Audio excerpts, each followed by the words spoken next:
হ্যাঁ মেঘা, বলো কেন ডেকেছিলে? আমি তোমাকে ডেকেছিলাম একজনের সাথে দেখা করাবো বলে। দেখা করতে? আবার এই অফিস আওয়ারে? হ্যাঁ ডাকো দেখি কে। ঋতিকা।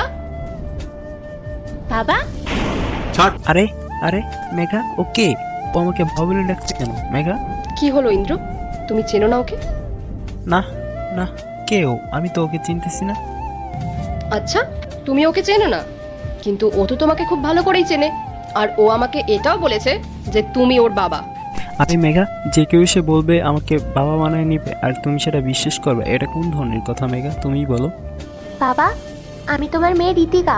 তুমি আমাকে কিভাবে ভুলে যেতে পারো? এই এই একদম চুপ কর, কার না কার মেয়ে আমাকে এসে বাবা বলে ডাকতেছে, দেখো না একটু। আচ্ছা ঠিক আছে, একটা কাজ করি, তোমাদের দুজনের টেস্ট করাই। আসলে কি বলো তো, এই বাচ্চাটার বাবা না ওকে একটা মেলায় ছেড়ে চলে গেছে, আর এইটুকু একটা বাচ্চার সাথে এত বড় একটা অন্যায় হোক, এটা আমি দেখতে পারবো না।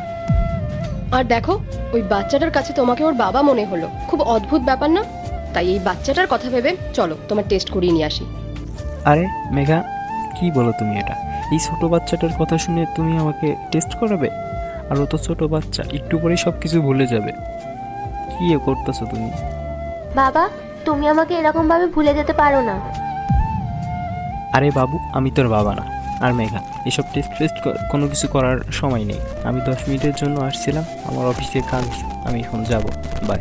1 মিনিট, এখনো তোমার কাছে সময় আছে, তুমি সব সত্যিটা বলে দাও। কোন সত্যি? কাল যদি একটা অপরিচিত মেয়ে এসে তোমাকে মা দাবি করে, তুমি কি তোমার নিজের টেস্ট করাবে? তুমিই বলো। অচেনা মেয়ে এসে কি না কি বলতেছে, তুমি সেই ভিত্তিতে আমাকে বলতেছো টেস্ট করাতে? ইন্দ্র 1 মিনিট, তোমার হাতে কিন্তু এখনো সময় আছে, তুমি সব সত্যিটা বলে দাও। কিন্তু আমাকে কেউ কেন মা বলবে? আমার তো এরকম কোনো সম্পর্ক নেই। আর একটা বাচ্চা এসে তোমাকে বাবা ডাকছে, এর পিছনে তো কোনো না কোনো কারণ নিশ্চয়ই আছে। আর আমার মনে হচ্ছে না যে ও কোনো মিথ্যে বলছে, আর মিথ্যে বলেও বা ওর কি লাভ হবে?